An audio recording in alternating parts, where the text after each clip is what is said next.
Hyderabad press club ఆధ్వర్యంలో GHMC ఎన్నికలపై జరుగుతున్న మీట్ ది ప్రెస్ లో కేంద్ర హోంశాఖ సహాయ మంత్రి కిషన్ రెడ్డి పాల్గొన్నారు. ఆ కార్యక్రమాన్ని ప్రత్యక్ష ప్రసారం ద్వారా చూద్దాం.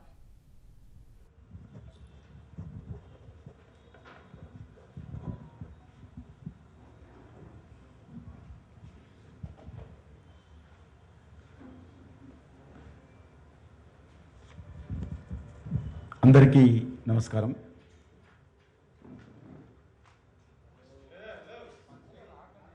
హైదరాబాద్ ప్రెస్ క్లబ్ అధ్యక్షులు మిత్రులు విజయ్ కుమార్ రెడ్డి గారు, హైదరాబాద్ ప్రెస్ క్లబ్ సెక్రటరీ మిత్రులు రాజమౌళి చారి గారు, Hyderabad press club joint secretary Hariprasad గారు, ఉపాధ్యక్షులు వేణుగారు, ఇంకా ఇక్కడ వచ్చినటువంటి గౌరవ మీడియా మిత్రులు, సోదరి సోదరులు, ఈ యొక్క జిహెచ్ఎంసీ ఎన్నికల సందర్భంగా హైదరాబాద్ ప్రెస్ క్లబ్ ఆధ్వర్యంలో ఈ యొక్క మీట్ ది ప్రెస్ కార్యక్రమం జరుగుతూ ఉంది.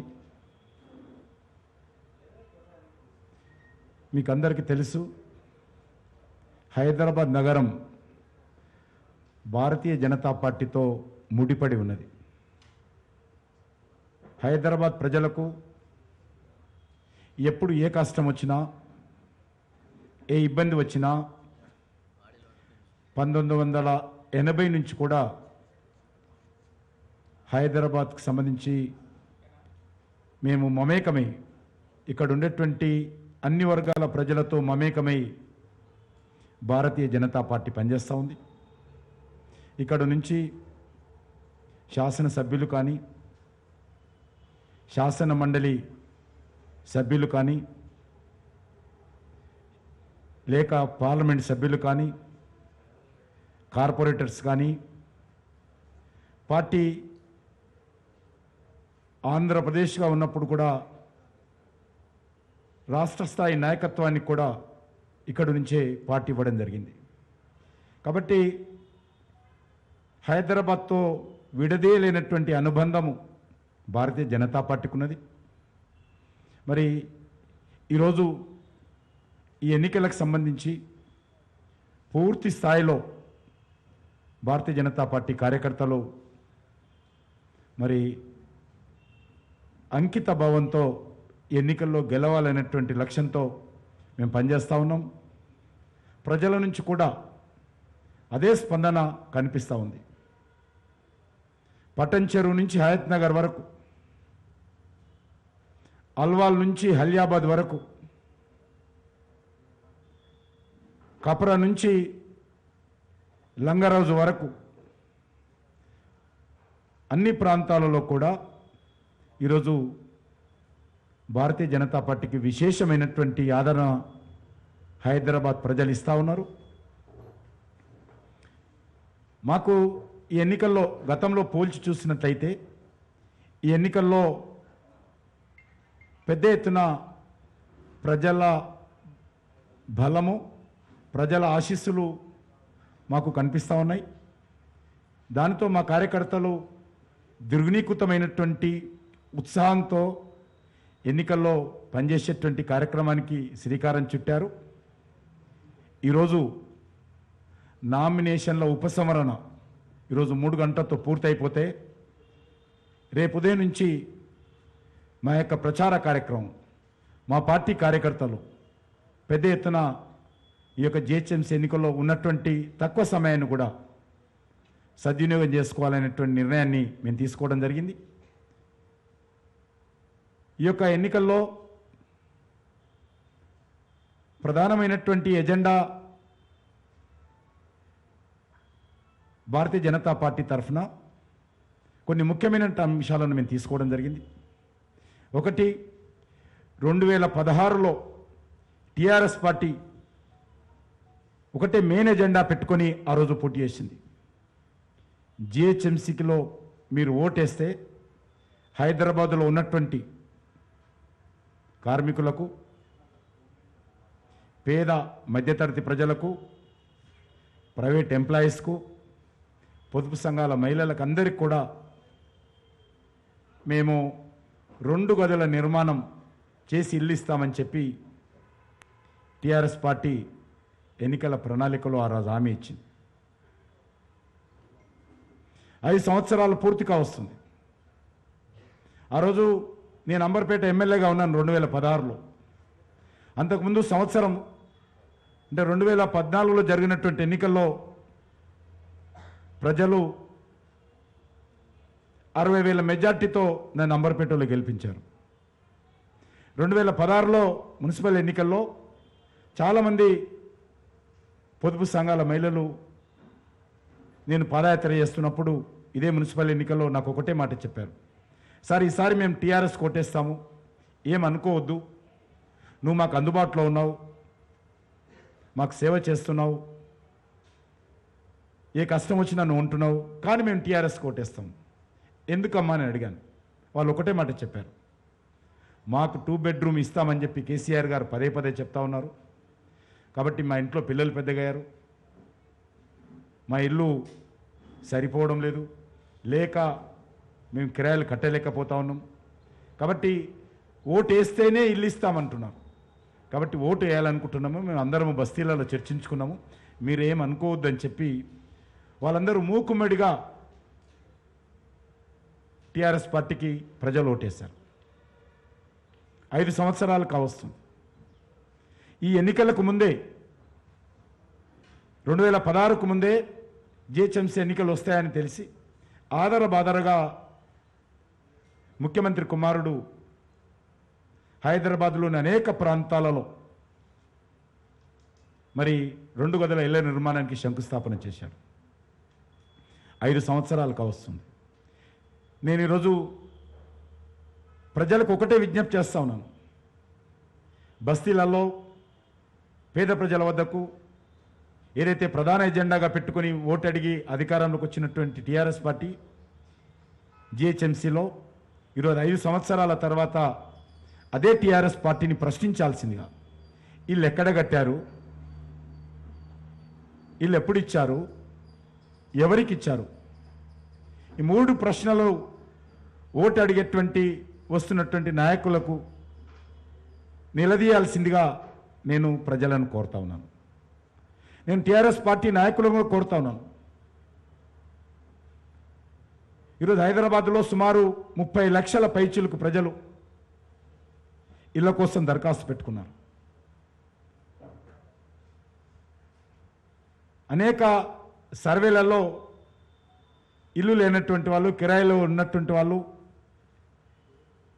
వచ్చినటువంటి జీతాలలో చాలని జీతాలు కానీ, దినసరి వేతనాలు కానీ, కూలీలు కానీ 70% ఇంటి కిరాయికే కట్టాల్సిన పరిస్థితి ఏర్పడింది. కాబట్టి ఈరోజు మీరు ఇచ్చినటువంటి హామీ ఎందుకు అమలు చేయలేదు, మరి మీరు ఏ ముఖం పెట్టుకొని ప్రజలను ఓటు అడగడానికి వెళ్తారో ఈరోజు వాళ్ళు చెప్పాల్సినటువంటి అవసరం ఉంది. ఆ రోజు మున్సిపల్ ఎన్నికలకు ముందు ఐడిహెచ్ కాలనీ సనత్ నగర్లో కొన్ని ఇళ్ళు కట్టారు. అన్ని బస్తీల నుంచి ఎన్నికలకు ముందు అన్ని బస్తీల నుంచి వందలాది బస్సులు పెట్టి ప్రతిరోజు బ్యాచ్ల వారీగా ప్రజలను తీసుకెళ్ళి ఐడిహెచ్ కాలనీకి చూపించి, ఇగో ఈ రకంగా ఇల్లు కడుతున్నాం, మీకు కూడా మీరు జిహెచ్ఎంసీలో ఓటేస్తే ఈ రకమైనటువంటి ఇల్లు మీకు వస్తాయి అని చెప్పి ఐడిహెచ్ కాలనీ పెద్ద ఎత్తున ఒక ఎగ్జిబిషన్ సెంటర్గా ఆ రోజు ప్రభుత్వ ఖర్చులతో ప్రజలను తీసుకెళ్ళి ఐడిహెచ్ కాలనీ చూపించారు. చాలామంది నమ్మారు.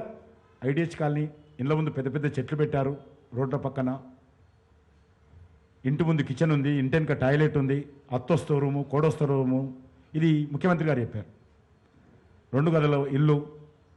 కాబట్టి మా అందరికీ ఈ రకమైన ఇల్లు వస్తాయని చెప్పి ప్రజలు భ్రమపడ్డారు, టీఆర్ఎస్ పార్టీని గెలిపించారు. 5 సంవత్సరాలు కావస్తుంది. నేను పదే పదే చెప్తుంటాను, అహనా పెళ్ళంటే అనేటువంటి సినిమాలో ఆ రోజు ఆ సినిమాలో ఒక కోట శ్రీనివాసరావు గారు నటుడుగా ఆయన రోజు చికెన్ తినాలని ఉంటుంది. ఆయనకు ఎదురుగా దూలానికి ఒక ప్రాణం ఉన్నట్టు కోడిని కట్టేసి దాని ముందు కూర్చొని భోజనం చేస్తుంటాడు. నేను ఈరోజు చికెన్ 65 తింటున్నాను అని కోడి దిక్కు తినుకుంటూ మరి మామూలు పచ్చడి వేసుకొని రైస్ తింటాడు. మన కేసీఆర్ గారు కూడా, రాష్ట్ర ప్రభుత్వం కూడా ఐడియాస్ కాలు ఇండ్లు చూపించి మీకు ఏ ఇండ్లు వస్తున్నాయి అని భ్రమలలో పెట్టి ప్రజలు ఓట్లు వేసుకున్నారు. మరి ఈరోజు అనేక కాన్స్టిట్యున్సీలలో, అది మషీరాబాద్ కావచ్చు, అంబర్పేట కావచ్చు, గోషామాల్ కావచ్చు, చార్మినార్ కావచ్చు, ఒక్క ఇల్లు కూడా పేద ప్రజలకు ఇంతవరకు ఇవ్వలేదు. మరి హైదరాబాద్లో 35 లక్షల మంది ప్రజలకు ఎప్పుడు ఇల్లు కడతారు, ఎప్పుడు ఇస్తారు? కేసీఆర్ హయాంలో అది సాధ్యమా? ఇవ్వగలుగుతారా? ఈరోజు ప్రజలు ఆలోచన చేయాల్సిన అవసరం ఉంది. నెంబర్ 2, 2014లో ముఖ్యమంత్రి కాగానే కేసీఆర్ గారు శాసనసభలో మాట్లాడుతూ, ఇదేమి హైదరాబాద్, ఇది చిన్నపాటి వర్షాలకే రోడ్ల మీద నీరు వస్తుంది, అసెంబ్లీ ముందు నీరు వస్తుంది, అసెంబ్లీ ముందు, రాజ్భవన్ ముందు నీళ్ళు వస్తాయి, సెక్రటరియట్ ముందు నీళ్ళు వస్తాయి, ఇది హైదరాబాదా? నేను దీన్ని పాతపట్నాన్ని ఇస్తాంబుల్గా, మరి ఈ యొక్క కొత్తపట్నాన్ని డల్లాస్గా మారుస్తానన్నారు. ఎవరు అడగలే హైదరాబాద్ను డల్లాస్ చేయమని, ఎవరు అడగలే హైదరాబాద్ని ఇస్తాంబుల్ చేయమని. కానీ ముఖ్యమంత్రి గారు చాలా ఉత్సాహంతో, హైదరాబాద్ ప్రజల మీద ప్రేమతో, హైదరాబాద్ అభివృద్ధి చెందాలనేటువంటి ఆలోచనతో చాలా అద్భుతమైనటువంటి నగరాలను ఆదర్శంగా తీసుకొని దీన్ని ఆ రకంగా అభివృద్ధి చేస్తానని చెప్పి ప్రజలలో ఆశలు రేకెత్తించాడు. రోడ్లన్నీ కూడా అద్దాల్లో ఉంటాయి. ఒక గుంత చూపిస్తే, ప్రభుత్వం చెప్పిన రోజు ఒక గుంత, రోడ్ల మీద గుంత చూపిస్తే 1000 రూపాయలు ఇస్తామని చెప్పారు. నేను చెప్పాను ఆ రోజు, ఒక గుంత లేని రోడ్డు చూపిస్తే నేను ప్రభుత్వానికి 1,00,000 రూపాయలు ఇస్తానని చెప్పాను. ఒక గుంత లేని రోడ్డు చూపిస్తే. మరి ఇస్తాంబుల్ ఏమైందో, డల్లాస్ ఏమైందో, ఆ మెరిసే రోడ్లు ఏమైందో, ఈ వర్షపు నీరు రాజ్భవన్ ముందు అదేవిధంగా 6.5 సంవత్సరాలు కావస్తుంది ప్రభుత్వం వచ్చి. అదేవిధంగా చిన్నపాటి వర్షానికి రాజ్భవన్ ముందు నీళ్ళు అవుతాయి, చిన్నపాటి వర్షానికి హైదరాబాద్లో నీళ్ళు అవుతాయి, చిన్నపాటి వర్షానికి ఎల్బీనగర్ కానీ, కూకట్పల్లి కానీ, మల్కాజ్గిరి కానీ, లేకపోతే హైటెక్ సిటీ కానీ, అన్ని ప్రాంతాలలో నీళ్ళు అవుతున్నాయి. అందులో ఏ రకమైనటువంటి మార్పు లేవు. ఒక్క నాళాలు ఏవైతున్నాయో, ఒక్క నాళాలో కూడా సిల్ట్ తీయలేదు. అండర్గ్రౌండ్ డ్రైనేజ్ పైప్ లైన్లు ఉంటాయి. మాన్యువల్ దగ్గర మట్టి తీస్తారు, ఈ మాన్యువల్ దగ్గర, ఆ మాన్యువల్ దగ్గర. మాన్యువల్కు మధ్యలో ఉన్నటువంటి అండర్గ్రౌండ్ పైప్ లైన్లో, వర్షపు నీటి కాలువలలో ఒక్క తట్ట మట్టి కూడా, పూడిక కూడా తీయలేదు. ఈరోజు మొత్తం అండర్గ్రౌండ్కి సంబంధించినటువంటి పైప్ లైన్లు ఉన్నటువంటి వర్షపు నీటి కాలువలు టోటల్గా 95% డీఫంక్ అయ్యాయి. కాబట్టి ఈరోజు ఒక దిక్కు సిల్టు, ఒక దిక్కు ఎంక్రోచ్మెంటు, మరొక దిక్కు పూడిక తీయకపోవడము కారణంగా కర్ణుని చావుకు అనేక కారణాలైనట్టు ఈరోజు హైదరాబాద్ ఒక సముద్రంగా మారడానికి, హైదరాబాదు కార్లన్నీ కూడా పడవలుగా మారడానికి ప్రభుత్వ లెక్కల ప్రకారం సుమారు 6 లక్షల మంది ప్రజల ఇళ్లలో, 6 లక్షల ఇళ్లలో ఈరోజు నీరు వచ్చింది. నేనుగా ప్రభుత్వ లెక్కలే, ఎందుకంటే వాళ్ళు డబ్బులు వంచారు. 6 లక్షల ఇళ్లలో నీళ్ళు వచ్చింది. సుమారు 15 లక్షల మంది నిరాశ్రయులయ్యారు. 15 lakhs of people in Hyderabad city. ఇది ఇస్తాంబులా? ఇది డల్లాసా? 2014లో మీరు చెప్పినటువంటి విషయం ఏమైంది? మీరు 67,000 కోట్లు ఖర్చు పెట్టామని చెప్పారు. 67,000 కోట్లు ఖర్చు పెడితే కనీసం వర్షంని రాగకుండా చేసేటువంటి సత్తా మీకు లేదా? లేక కల్పన లేదా? లేక చేయడంలో ఫెయిల్యూర్ అయ్యారా? ఈరోజు ముఖ్యమంత్రి గారు చెప్పాలి. వర్షపు నీటి కాలువలు, మీ ప్రెస్ క్లబ్ పక్కనే రాజ్భవన్, దాని ముందు నీరు ఆగకుండా 67,000 కోట్లు ఖర్చు పెట్టి ఆ నీరు ఆగకుండా చేయలేరా? రోడ్ల గుంతలు పూడ్చలేరా? 40 మంది చనిపోయారు ఈరోజు చిన్నపాటి వర్షానికి ట్రాఫిక్ ఆగిపోతుంది హైదరాబాద్లో. అమాయకులైనటువంటి ప్రజలు చనిపోయారు. మరి ఎందుకు టీఆర్ఎస్ పార్టీ కోటేయాలో చెప్పాలి. హైదరాబాద్లో పెద్ద పెద్ద హోర్డింగ్స్ పెడుతున్నందుకు, గ్రాఫిక్స్లో హైదరాబాద్ ప్రజలను భ్రమలు పెట్టేటువంటి ప్రయత్నం చేస్తున్నందుకు కోటేయాలా? దేని కోటేయాలి?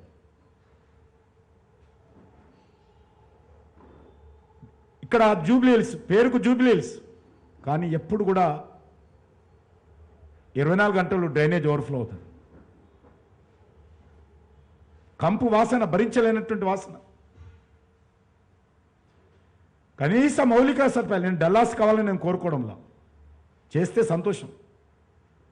దాన్ని నేను ప్రశ్నించాను. డల్లాస్ ఎందుకు చేయలేదు, డల్లాస్ లాగాను ఇస్తాంబుల్ లాగా ఎందుకు చేయలేని ప్రశ్నిస్తలేదు. అది ముఖ్యమంత్రి గారి ఇష్టం. కానీ కనీస సౌకర్యాలు ప్రజలకు, స్పష్టమైనటువంటి మంచి తాగునీరు, కలుషితం లేనటువంటి డ్రైనేజ్ కలవనటువంటి తాగునీరు ఇవ్వాలి. వర్షం వస్తే ఇళ్లలకు నీరు వచ్చి ప్రాణాలు పోయే విధంగా, ప్రజల ఆస్తులు పోకుండా, ఆస్తి నష్టం, ప్రాణ నష్టం జరగకుండా వర్షపు నీటి కాలువలు పోవడానికి ఇవ్వాలి.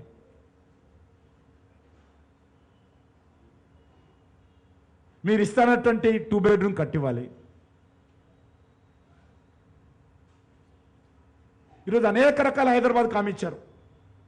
హైదరాబాద్కు 4 దిక్కుల అద్భుతమైనటువంటి నిమ్స్ లాంటి సూపర్ స్పెషాలిటీ హాస్పిటల్స్ కట్టిస్తామని చెప్పారు. 4 హాస్పిటల్స్. 4 హాస్పిటల్స్ సంగతి దేవుడరు, కానీ ఉన్న హాస్పిటల్ మాత్రం ఉస్మానియా హాస్పిటల్ క్లోజ్ చేశారు. ఉన్న ఉస్మానియా హాస్పిటల్ తాళం వేశారు.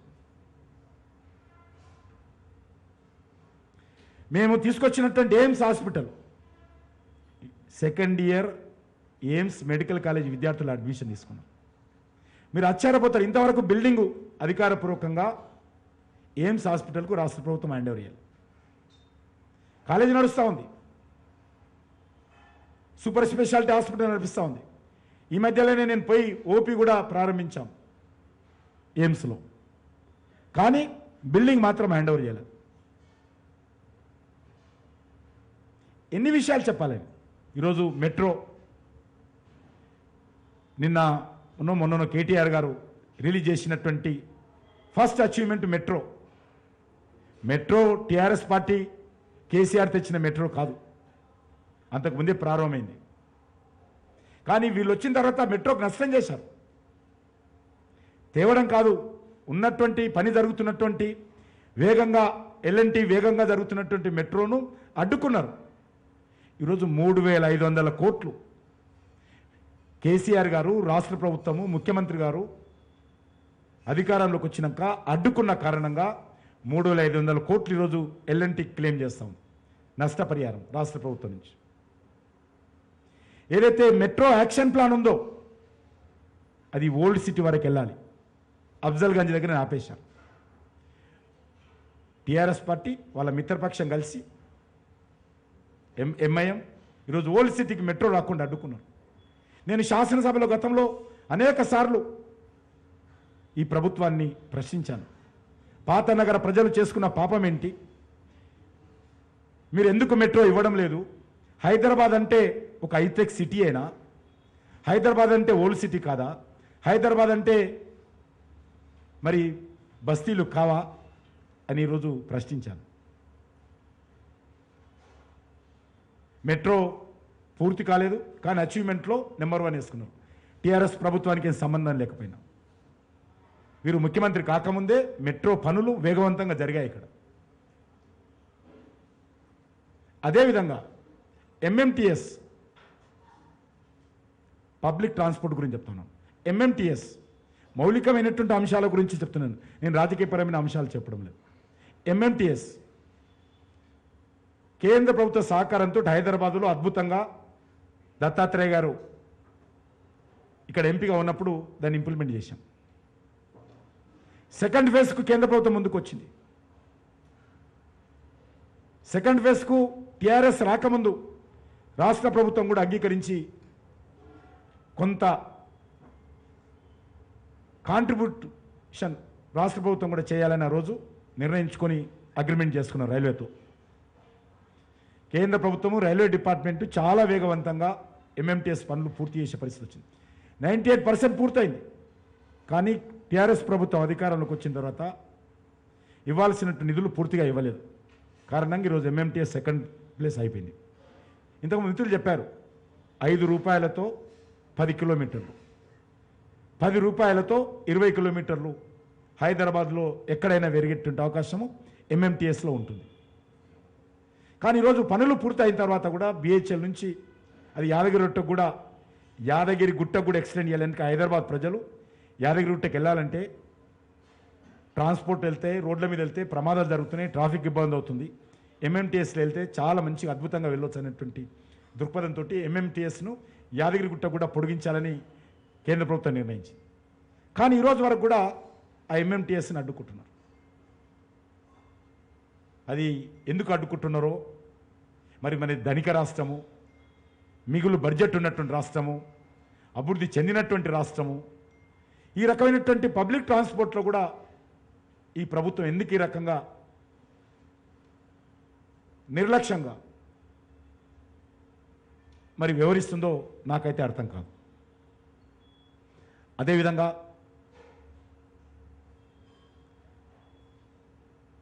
మన పక్కనే ఉన్నటువంటి ట్యాంక్ బండ్, ఈ ట్యాంక్ బండు మొత్తం ఇండస్ట్రియల్ పొల్యూషన్ వస్తూ ఉంది. నేను ఈరోజు ముఖ్యమంత్రి అయ్యాను, ఎన్నికల ప్రణాళికలు కూడా చెప్పారు, దీన్ని పూర్తిగా ఈ కలుషితమైనటువంటి నీరుని తీసేసి స్వచ్ఛమైనటువంటి కొబ్బరి నీళ్ళ లాంటి నీటితో ట్యాంక్ బండును పరిశుభ్రంగా చేస్తాను, ఎవరైనా ప్రజలు వచ్చి తాగొచ్చు అన్నాడు. మరి ఎన్నికల ప్రణాళికలు ఇచ్చిన హామీ చెప్తున్నాను నేను, వేరే ఏం చెప్పడం లేదు. కానీ ఈరోజు ఏమైందో తెలియదు. ఎవరైనా పొరపాటున కేసీఆర్ మాట నమ్మి తాగితే మరి ఆ రోడ్డు కూడా దాటే పరిస్థితి ఉండదు, ఆ ట్యాంక్ బండ్ నీళ్ళు అవుతుంది. అంతేకాకుండా అదే ట్యాంక్ బండ్ పక్కన పెట్రో టవర్స్ కడతానని చెప్పి చాలా పెద్ద ఎత్తున హడావిడి చేసి అక్కడే కార్పొరేట్ ఆఫీసులు, అక్కడనే గవర్నమెంట్ ఆఫీసులు, అక్కడనే అక్కడ ఉన్నటువంటి పేదవాళ్ళ స్లమ్కు ఉండేటువంటి వాళ్ళకి ఇండ్లు మొత్తం గ్రాఫిక్స్ ఇస్తే మీరందరూ కూడా ఫ్రంట్ పేజీలో గులాబీ గ్రాఫిక్స్ సంబంధించినటువంటి టీవీలలో ఫోటోలలో అద్భుతంగా ప్రింట్ చేశారు. ఎక్కడ పోయింది ఆ యొక్క భవనాలు, అంతస్తుల భవనాలు? అవసరం ఉన్నప్పుడు ప్రజలను మభ్యపెట్టి తమ మాటల గారడితో ఈరోజు 1 కాదు 2 కాదు ఎన్ని చెప్పలేదు. ఎక్కడ పోయిందని అడుగుతున్నాను ఆ యొక్క టవర్స్.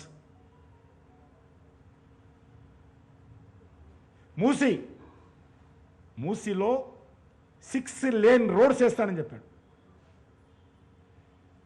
గాంధీనగర్లో ఉన్నటువంటి ఏదైతే నరేంద్ర మోడీ గారు ముఖ్యమంత్రిగా ఉన్నప్పుడు అక్కడ ఉన్నటువంటి నాలా ఏదైతే మూసీ లాంటి నాలని ఏదైతే అద్భుతంగా కలుషితం లేకుండా డెవలప్మెంట్ చేసి ఈరోజు పెద్ద టూరిజం సెంటర్గా రోజు సాయంకాలం కాగానే లక్షలాది మంది ప్రజలు గాంధీనగర్లో ఆ నాలా వంటి సాయంకాలం వచ్చి సేద తీర్చుకుంటారు కుటుంబాలతో సహా. ఆ రకంగా అభివృద్ధి చేస్తానని చెప్పాడు. టీమ్స్ పంపించాడు. గాంధీనగర్ వెళ్ళారు, చూశారు, కార్పొరేషన్ వేశారు, అప్పులు వచ్చినాయని చెప్పారు, 3,500 కోట్ల అప్పు కూడా వచ్చిందని చెప్పారు. దానికి చైర్మన్ నియమించారు, కారు పోను ప్యూను పాను అన్ని ఇచ్చాడు చైర్మన్. మరి ఈరోజు ఏమైందో తెలియదు నాకు. ఎందుకో మూసి ప్రక్షాళన జరగలేదో నాకైతే తెలియదు. ప్రక్షాళన సంఘ దేవుడరుగా రోజుకింత కబ్జా అవుతున్నది మూసి టీఆర్ఎస్ పార్టీ అధికారంలోకి వచ్చిన తర్వాత. నేను అనేక సార్లు శాసనసభ బయట కలెక్టర్ గారికి ఫోటోలతో సహా లిఖితపూర్వకమైనటువంటి పిటిషన్స్ కమిషనర్తో సహా పెట్టుకున్నాను, శాసనసభలో మాట్లాడాను. కానీ మూసి మరింత కుంచుకుపోతుంది, మూసి రక్షణ లేదు, మూసి ప్రక్షాళన లేదు.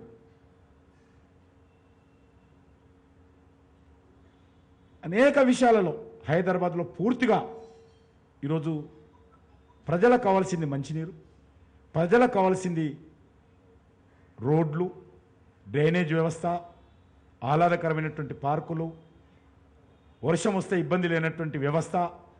ఇది మౌలికమైనటువంటి అంశాలు. ఉండడానికి 2 బెడ్ ఏదో ఇచ్చేటువంటి గదులు, ఇవి మౌలికమైనటువంటి అంశాలు. ఈరోజు మొత్తం కేంద్ర ప్రభుత్వం హైదరాబాద్ నగరంలో పూర్తిగా ఎల్ఈడి లైట్లతో కన్వర్ట్ చేసింది. గవర్నమెంట్ ఆఫ్ ఇండియా ఏజెన్సీ టోటల్గా ఇక్కడే కాదు, అనేక మున్సిపాలిటీల్లో కూడా చేస్తా ఉన్నాం దేశమంతా. దాని కారణంగా జిహెచ్ఎంసీకి సేవ అవుతుంది. జిహెచ్ఎంసీ టీఆర్ఎస్ పార్టీ అధికారంలోకి వచ్చినప్పుడు మిగులు బడ్జెట్తో బ్యాంకులలో బాండ్స్తో ఉండేది. ఈరోజు పూర్తిగా జిహెచ్ఎంసీ కూడా అప్పులమైపోయింది. అనేక రకాల దుబారా ఖర్చులు, అనేక రకాల సంబంధం లేని విషయం. ఆర్టీసీ ఇవ్వాలి, నేను ఒప్పుకుంటున్నాను, రాష్ట్ర ప్రభుత్వం ఇవ్వాలి. కానీ స్థానిక సంస్థది, దానికి ఒక కమిటీ ఉంటుంది, మేయర్ ఉంటుంది, దానికి ఒక ప్రాణం ఉంటుంది, దానికి ఆత్మ ఉంటుంది అనేటువంటి విషయం జిహెచ్ఎంసీకి ఉన్నది అనే విషయాన్ని ముఖ్యమంత్రి గారు మర్చిపోయి అనేక రకాలుగా జిహెచ్ఎంసీని పెత్తనం చేసి తమ రాజకీయ పబ్బాన్ని గడుపుకోవడం కోసం ఈరోజు జిహెచ్ఎంసీని పూర్తిగా నిర్వీర్యం చేశారు. జిహెచ్ఎంసీలో ఉండేటువంటి నిధులన్నీ కూడా దుబారా ఖర్చు చేశారు. కారణంగా ఈరోజు మరి అప్పులమయమైపోయింది జిహెచ్ఎంసీ. జీతాలు ఇవ్వలేనటువంటి పరిస్థితులు, కాంట్రాక్టర్ డబ్బులు ఇవ్వలేనటువంటి పరిస్థితులు, చిన్న చిన్న రోడ్లు వేసినటువంటి కాంట్రాక్టర్స్ జిహెచ్ఎంసీ ముందు ధర్నాలు చేయాల్సిన పరిస్థితి వచ్చింది. టీఆర్ఎస్ అధికారంలో రాకముందు బ్యాంకులలో బాండ్స్ కొని బ్యాంకులలో డిపాజిట్స్ ఉండేది, అవన్నీ అరిగిపోయాయి, కరిగిపోయాయి, ఖర్చు అయిపోయాయి. కాబట్టి నేను హైదరాబాద్ ప్రజలను కోరుతా ఉన్నాను, ఆలోచన చేయండి. జిహెచ్ఎంసీ చాలా రెవెన్యూ ఉండేటువంటి ప్రాంతం ఇది. ఆర్థిక క్రమశిక్షణ పెట్టుకొని, ప్రజల అవసరాలను గుర్తుపెట్టుకొని, మౌలిక అవసరాలను పరిష్కారం చేయడం కోసం అద్భుతమైనటువంటి అవకాశాలు జిహెచ్ఎంసీలో ఉన్నాయి. నేను అంబర్పేట ఎమ్మెల్యే ఉన్నప్పుడు అనేక రకాలుగా జిహెచ్ఎంసీ ద్వారా కానీ ఇతర సంస్థల ద్వారా కానీ అనేక రకాల కార్యక్రమాలు చేశాను. నాకు అనుభవం ఉంది ఏ రకంగా తక్కువ ఖర్చుతో కనీస సౌకర్యాలు కల్పించుకోవచ్చు. నేను రాజకీయపరమైన ఉపన్యాసాలు ఇవ్వడం లేదు. కాబట్టి నేను మనవి చేస్తా ఉన్నాను, ఈరోజు జిహెచ్ఎంసీలో కూడా హైదరాబాద్ ప్రజలు, ఎందుకంటే ఇది ఒక గ్రేటర్ హైదరాబాద్, 1 కోటి మంది జనాభా ఉంటారు, అనేక లక్షల మంది ప్రతిరోజు వచ్చిపోతుంటారు, ఒక మినీ ఇండియా, అనేక రాష్ట్రాలకు సంబంధించినటువంటి अलग अलग भाषा के लोग रहते हैं, हर प्रांत के लोग रहते हैं, అన్ని ప్రాంతాల అన్ని రాష్ట్రాల ప్రజలు ఉంటారు, అన్ని భాషలు మాట్లాడే ప్రజలు ఉంటారు ఇక్కడ. కాబట్టి ఇది మనకు ఒక గర్వకారణం.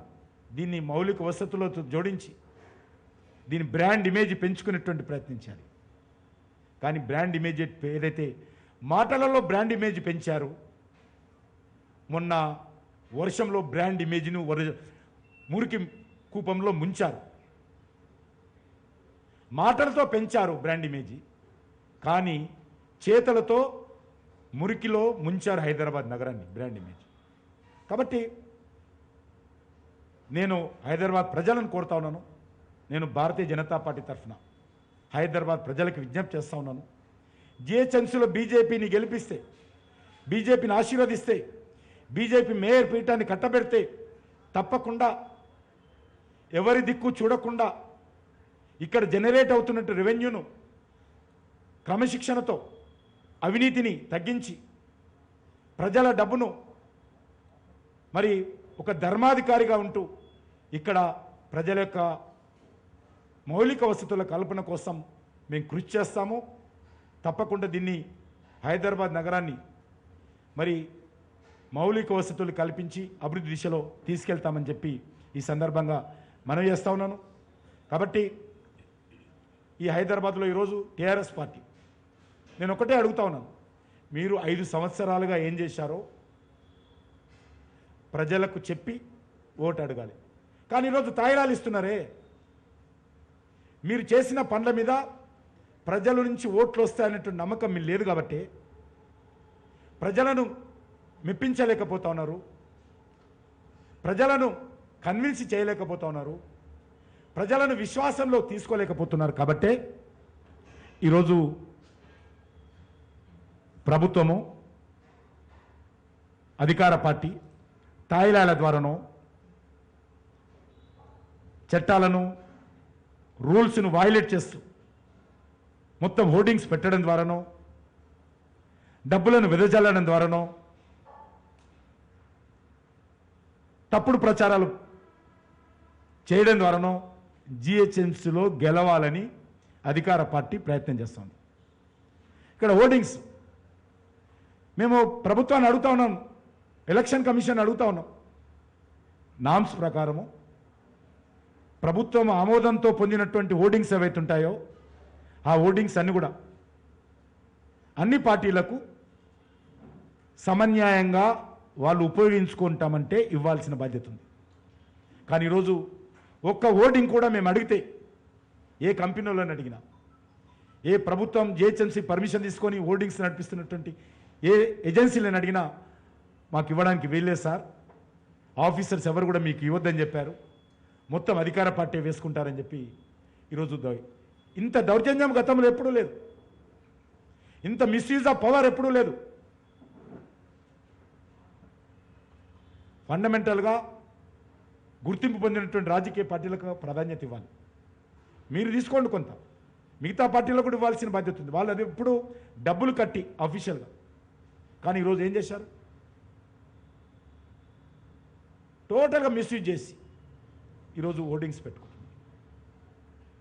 అంతేకాదు ఫుట్పాత్ల మీద కొత్తగా ఎన్నికల్లో పాదాచారులకు ఇబ్బంది కలిగించే విధంగా ఫుట్పాత్ మీద నడిచేటువంటి వాళ్లకు ఏ రకమైనటువంటి ఎంక్రోచ్మెంట్ ఉండొద్దని హైకోర్టు సుప్రీంకోర్టు చెప్పింది.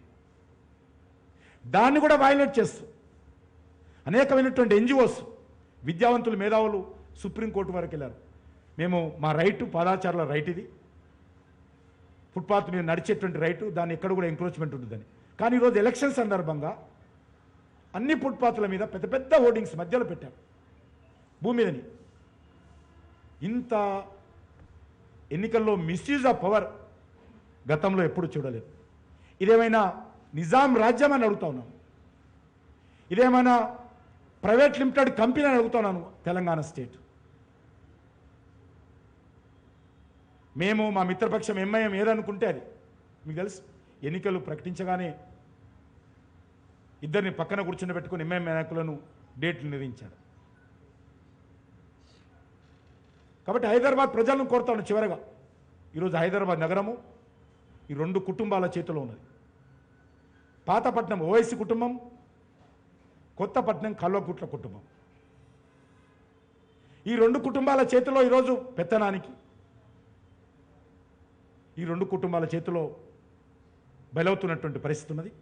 నేను ప్రజలను కోరుతా ఉన్నాను,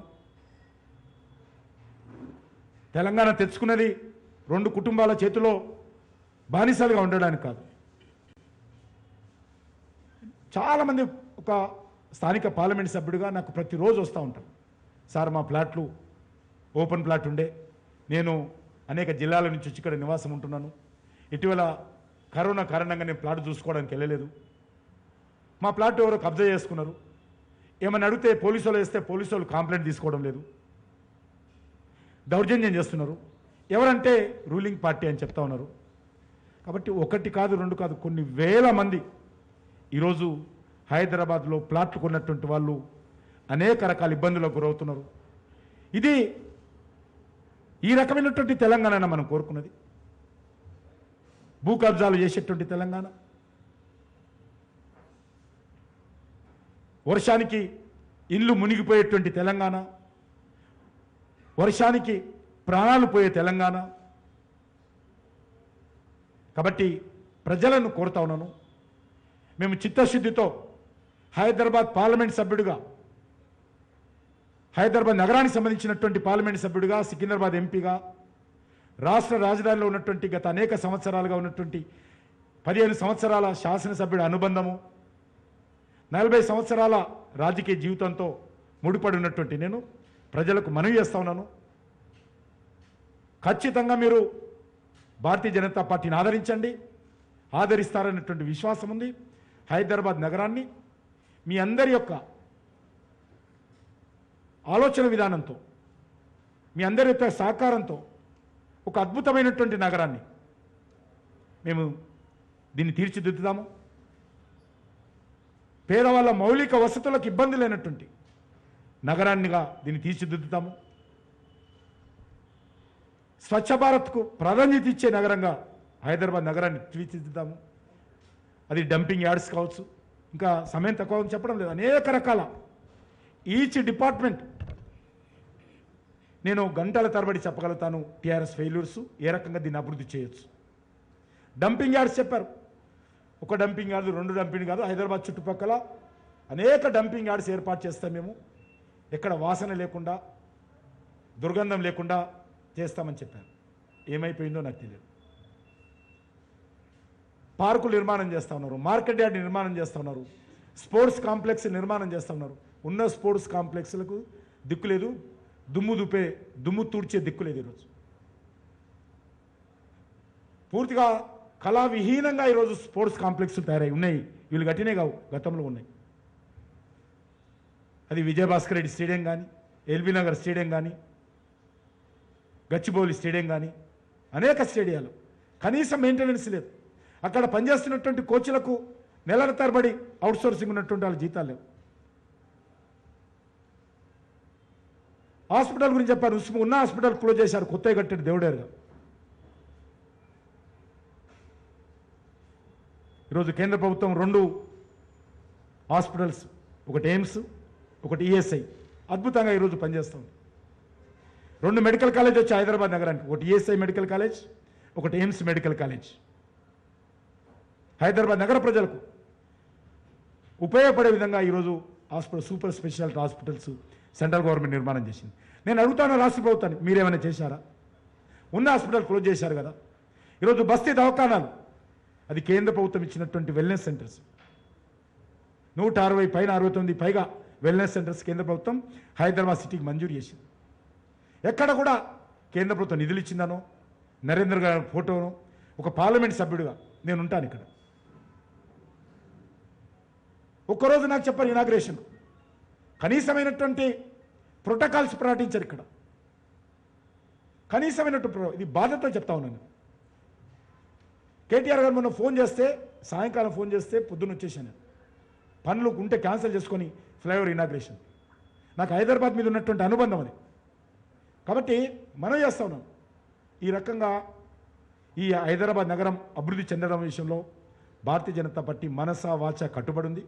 ఆశీర్వదించి భారతీయ జనతా పార్టీని జిహెచ్ఎంసీ ఎన్నికల్లో అందరినీ గెలిపించాల్సిందిగా, అన్ని కులాలు, అన్ని మతాలు, అన్ని భాషల ప్రజలు కూడా ఆదరించాల్సిందిగా, అది పాత నగరం కానీ, న్యూ అవుట్స్కట్స్ కానీ, లేకపోతే సెంట్రల్ సిటీ కానీ, లేకపోతే హైటెక్ సిటీ కానీ, వారి ఫైనాన్షియల్ సిటీ కానీ, అన్నిటినీ సమాంతరంగా అభివృద్ధి చేస్తాము.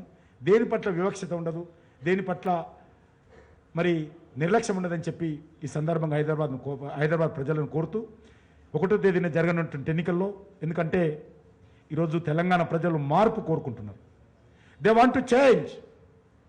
నాకు పూర్తి విశ్వాసం ఉంది. దుబ్బాకలో ప్రజలు అనేక రకాల నిర్బంధాలు పెట్టిన, మీరు బీజేపీతో తిరిగితే మీ రేషన్ కార్డు తీసేస్తాము, మీకు రైతు బంధు రాదు, మీ పెన్షన్లు తీసేస్తామను ఇంటింటికి వెళ్ళి బెదిరించారు. ప్రభుత్వ అధికారులతో బెదిరింపులు చేశారు, పాలక పార్టీ నాయకులు బెదిరింపులు చేశారు. అయినా కూడా పేద ప్రజలు, రైతులు, పేద కుటుంబాల నుంచి ఆడబిడ్డలు అందరూ కూడా ప్రతిజ్ఞ తీసుకొని ఎట్టి పరిస్థితుల్లో మేము టీఆర్ఎస్కి బుద్ధి చెప్తామనేటువంటి ఆలోచనతో ఎన్ని నిర్బంధాలు పెట్టినా, ఎన్ని కేసులు పెట్టినా, ఎన్ని బెదిరింపులు చేసినా దుబ్బాక ప్రజలు భారతీయ జనతా పార్టీని ఆదరించారు, మార్పుకు మొదటి అడుగు దుబ్బాకలు ప్రజలు వేశారు. కాబట్టి హైదరాబాద్ ప్రజలు దుబ్బాక ప్రజలు వేసినటువంటి మార్పుకు మొదటి అడుగును మరింత ముందుకు తీసుకెళ్లాల్సిందిగా హైదరాబాద్ ప్రజలను కోరుతా ఉన్నాను. ఖచ్చితంగా తెలంగాణ ప్రజల ఆకాంక్షలకు అనుగుణంగా, తెలంగాణ అమరవీరుల ఆకాంక్షలకు అనుగుణంగా భారతీయ జనతా పార్టీ తెలంగాణలో చిత్తశుద్ధితో, అంకిత భావంతో, నిజాయితీతో, అవినీతి లేనటువంటి ఈరోజు నరేంద్ర మోడీ గారి నాయకత్వంలో 6 సంవత్సరాలుగా కేంద్రంలో ఒక అవినీతి రహితమైనటువంటి నీతి నిజాయితీతో కూడినటువంటి ఒక సమర్థవంతమైనటువంటి పరిపాలన ఏ రకంగానైతే ఇస్తా ఉన్నారో తెలంగాణలో కూడా అదే రకమైనటువంటి పరిపాలన, కుటుంబాల పెత్తనం లేనటువంటి పరిపాలన, ఒక డైనాసిటీ లేనటువంటి పరిపాలన, ఒక వారసత్వ రాజకీయాలు లేనటువంటి పరిపాలన, ఒక ప్రజాస్వామ్య పరిపాలన తప్పకుండా భారతీయ జనతా పార్టీ ఇస్తుంది. దానికి దుబ్బాక ప్రజలు మార్పుకు మొదట అడిగేశారు. దాన్ని ముందుకు తీసుకెళ్లాల్సిందిగా నేను కోరుతా ఉన్నాను. హైదరాబాద్లో మనం చూస్తున్నాం, ఈరోజు సెక్రటరియట్ లేనటువంటి రాష్ట్రము ఈ ప్రపంచంలో ఏదైనా ఉంది అంటే అది బంగారు తెలంగాణలో కేసీఆర్ నాయకత్వంలో మన తెలంగాణ మాత్రమే. సెక్రటరియట్ లేనటువంటి రాష్ట్రం, ఉన్న సెక్రటరియట్ కానీ రాలేదు, ఏ రోజు కూడా రాలేదు. ఈరోజు ఒక రిపోర్టరు రోజు ఉదయం ఆఫీస్కి వెళ్ళాలా, ఒక ఎంటర్ప్రెనరు తన కార్పొరేట్ ఆఫీస్కి వెళ్ళాలా, ఒక టీచర్ స్కూల్కి వెళ్ళాలా, ఒక మంత్రి ఆఫీస్కి వెళ్ళాలా, కానీ మన ముఖ్యమంత్రి గారు మాత్రం ఆఫీస్కి రారు.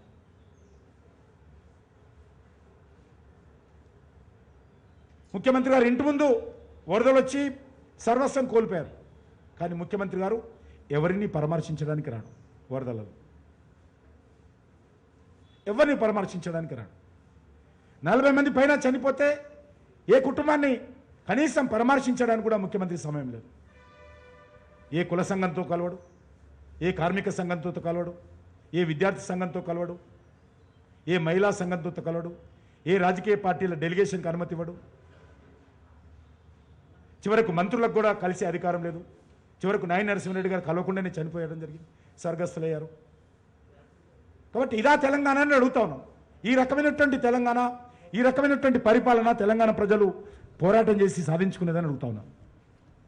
కాబట్టి ప్రజలందరూ ఆలోచన చేసి మార్పు రావాలి, రాజకీయపరమైన మార్పు రావాలి, జిహెచ్ఎంసీ అభివృద్ధి జరగాలి, మౌలిక వసతులు చిత్తశుద్ధితో జరగాలి.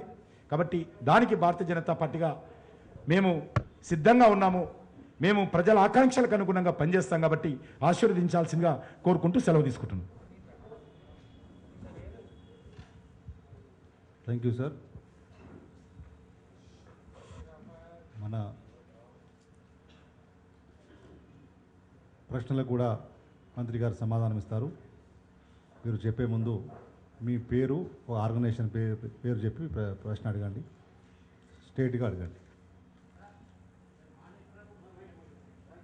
మైక్ వస్తుంది. మానిక్.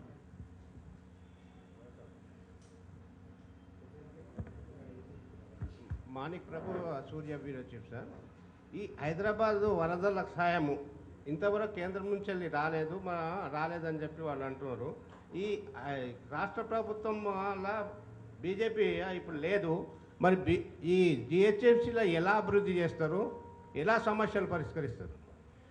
ఒకటి, వరదలకు సంబంధించి తక్కువ సమయంలో కేంద్ర బృందాన్ని హైదరాబాద్ తీసుకొచ్చాను నేను మాట్లాడి, నెంబర్ 1. నెంబర్ 2, డిజాస్టర్ మేనేజ్మెంట్ సంబంధించి అప్పటికే కొన్ని నిధులు ఉన్నాయి, అవి ఖర్చు పెట్టుకోవడం అధికారం రాష్ట్ర ప్రభుత్వానికి ఉంది. నెంబర్ 2, అదనంగా ఫిబ్రవరిలో ఇవ్వాల్సినటువంటి డబ్బును ఇక్కడ వరదలు వచ్చాయనే దృక్పథంతో 224 కోట్ల రూపాయలు అదనంగా మరి ఫిబ్రవరిలో ఇవ్వాల్సిన డబ్బును ముందుగా ఇచ్చాము. నెంబర్ 3. నెంబర్ 4, కేంద్ర బృందం తిరిగినప్పుడు కొన్ని వివరాలు వాళ్ళు అడిగారు. ఎందుకంటే నేషనల్ డిజాస్టర్ మేనేజ్మెంట్ కింద కొన్ని పక్కా నామ్స్ ఉన్నాయి. ఒక ఇల్లు పడిపోతే ఎంత, పార్షికంగా నష్టపోతే ఎంత, పూర్తిగా నష్టపోతే ఎంత, ఇంట్లో బట్టలు పోతే ఎంత, ఇంట్లో ఉన్నటువంటి వస్తువుల నష్టపోతే ఎంత, టోటల్గా నామ్స్ నేషనల్ డిజాస్టర్ మేనేజ్మెంట్ కింద ఉన్నాయి. దాని కింద కావాల్సినటువంటి వివరాలు రాష్ట్ర ప్రభుత్వము మరి క్రోడీకరించి ఢిల్లీకి పంపాలి. అది వరి నష్టపోతే ఎంత, లేక మరి మిగతా పంటలు నష్టపోతే ఎంత, పశువులు చనిపోతే ఎంత, కరెంటు మోటార్ పాలిపోతే ఎంత, పాడైపోతే ఆ రకంగా టోటల్ నామ్స్ ఉన్నాయి. ఆ నామ్స్ ప్రకారము కేంద్ర ప్రభుత్వం ఇవ్వాలి. ఎవరి ఇష్టాయిష్టాలతో సంబంధం లేదు. ఆటోమేటిక్గా మీరు నివేదిక పంపిస్తే ఆ డబ్బులు వస్తాయి. ఎక్కువ తక్కువ ఇవ్వడానికి కూడా అవకాశం లేదు, ఎందుకంటే నామ్స్ ఉన్నాయి అక్కడ. కానీ తాత్కాలికంగా ఖర్చులు కావాలా, అవసరాలు ఉంటాయని చెప్పి అప్పటికే రాష్ట్ర ప్రభుత్వం దగ్గర కొన్ని డబ్బుంది, డిజాస్టర్ నుంచి ఆ డబ్బును ఖర్చు పెట్టుకోవచ్చు. అదనంగా కేంద్ర ప్రభుత్వం 224 కోట్లకు ఇచ్చింది, అది ఖర్చు పెట్టుకోవచ్చు. రోడ్ల రిపేరింగ్ కోసం ఒక 202 కోట్లు, అది కూడా కేంద్ర ప్రభుత్వంతో నేనే ఎంబడబడి ఇక్కడ ఉన్నటువంటి అధికారులు నాకు చెప్తే ఢిల్లీలో ఉండి అది కూడా మంజూరు చేయించాను. కాబట్టి కేంద్ర ప్రభుత్వం పూర్తిగా ఈ యొక్క హైదరాబాద్కు సంబంధించినటువంటి విషయంలో ఉన్నది. రెండోది, మీరు అడిగిన ప్రశ్న నేను ముందే చెప్పాను, ఏ ప్రభుత్వమో అధికారంలో ఉన్నా గ్రేటర్ హైదరాబాద్లో అవినీతి లేకుండా చిత్తశుద్ధితో ఇక్కడ వచ్చేటువంటి రెవెన్యూ ఆధారంగానే హైదరాబాద్ అభివృద్ధి చేసుకోవచ్చు. కావాలంటే ఇంకా కొంత అన్ని రకాలుగా మరి ఈరోజు ఏదైతే కరప్షన్ కారణంగా పెద్ద ఎత్తున రెవెన్యూ తగ్గుతూ ఉంది, వచ్చినటువంటి డబ్బును కూడా సమర్థవంతంగా మౌలిక వసతుల కల్పన కోసం ప్రాధాన్యత ఇవ్వడం లేకుండా ఖర్చు పెట్టుకుంటున్నాం. మరి దుబారా ఖర్చు చేస్తా ఉన్నాం హైదరాబాద్లో. కాబట్టి ఆ దుబారాను తగ్గించి అవినీతి తగ్గిస్తే మరి పూర్తిగా స్వయం సెల్ఫ్ ఈ యొక్క లోకల్ బాడీ ఏదైతే ఉన్నదో దాన్ని పూర్తిగా డెవలప్మెంట్ చేసుకోవచ్చు. రాష్ట్ర ప్రభుత్వం నుంచి, కేంద్ర ప్రభుత్వం నుంచి అనేక రకాల స్కీమ్స్ల కింద డబ్బులు వస్తాయి. కేంద్ర ప్రభుత్వం ఇంతకుముందు చెప్పినాను బస్తీ దవాఖాన డబ్బులు ఇచ్చింది. ఇక్కడ హెల్త్కి సంబంధించిన డబ్బులు వస్తాయి, ఎడ్యుకేషన్ సంబంధించిన డబ్బులు వస్తాయి. ఇది ఈ రాష్ట్రం అది అన్ని రాష్ట్రాలకు వస్తాయి, సమానంగా వస్తాయి. కాబట్టి అన్ని రాష్ట్రాలకు వచ్చినటువంటి డబ్బులు రాష్ట్ర ప్రభుత్వ పథకాల నుంచి, కేంద్ర ప్రభుత్వ పథకాల నుంచి వస్తాయి. కాబట్టి దీన్ని పూర్తి స్థాయిలో అభివృద్ధి చేసుకోవచ్చు. రాష్ట్ర ప్రభుత్వం యొక్క ప్రమేయం లేకుండానే ఈ యొక్క హైదరాబాద్ నగరాన్ని అభివృద్ధి చేసుకోవచ్చు. కాబట్టి తాత్కాలికంగా ముందు హైదరాబాద్కి ఇవ్వండి, వచ్చే 3 సంవత్సరాల్లో రాష్ట్ర ప్రభుత్వాన్ని కూడా బీజేపీకి ఇవ్వండి అని అడుగుతా ఉన్నాను. Hello, good afternoon sir. నేను తిరుపతిచారి 10 టీవీ సార్. ప్రధానంగా మీరు ఇప్పటివరకు చెప్పినవన్నీ ఓకే. అయితే ఈరోజు స్మార్ట్ సిటీస్ అని మీరు బీజేపీ చెప్పింది. ఆ స్మార్ట్ సిటీస్ ఏర్పాటులో ఇప్పటివరకు అయితే తెలంగాణలో ఒక్కటి కూడా ఏర్పడిన దాఖలాలు లేవు. రెండో క్వశ్చన్, ఈరోజు మీరు మీ బీజేపీ రాష్ట్ర అధ్యక్షుడు చాలన్లు ఎత్తివేస్తా, హైదరాబాద్లో ఉన్న చాలన్లను మేమే కడతామని చెప్తున్నారు. ఒకవైపు కేంద్ర ప్రభుత్వమే స్ట్రిక్ట్గా ట్రాఫిక్ రూల్స్ అమలు చేయాలంటుంది. అలాంటప్పుడు చాలన్లను ఎలా కడతారు, ఏ విధంగా చేయబోతున్నారు? ఒకటి కొంత మీకు క్లారిఫికేషన్ ఇవ్వాలనుకుంటున్నాను. స్మార్ట్ సిటీ హైదరాబాద్ పెట్టాము మేము. హైదరాబాద్ వద్దు, హైదరాబాద్కు మాకు స్మార్ట్ సిటీకి సంబంధించినటువంటి అన్ని వనరులు మాకున్నాయి. కాబట్టి కేంద్ర ప్రభుత్వం దీన్ని కావాలంటే కరీంనగర్ చేయాలని కరీంనగర్ షిఫ్ట్ చేశారు. ఇప్పుడు స్మార్ట్ సిటీ కింద కరీంనగర్ ఉంది, స్మార్ట్ సిటీ కింద వరంగల్ అభివృద్ధి చెందుతా ఉంది. డబ్బులు ఇచ్చాము, అవి కూడా సరిగ్గా ఖర్చు పెట్టడం లేదు. నేను స్వయంగా వెళ్ళి కరీంనగర్లో యాజ్ ఏ మంత్రిగా, కేంద్ర మంత్రిగా స్మార్ట్ సిటీ ప్రాజెక్ట్కి సంబంధించినటువంటి డెవలప్మెంటల్ వర్క్స్ రివ్యూ చేశాను. నేను అది బాధ్యత అయినా కూడా కేంద్ర మంత్రిగా కేంద్ర ప్రభుత్వం ఇచ్చింది కాబట్టి స్మార్ట్ సిటీ ప్రాజెక్ట్ కింద కరీంనగర్ రివ్యూ చేశాను.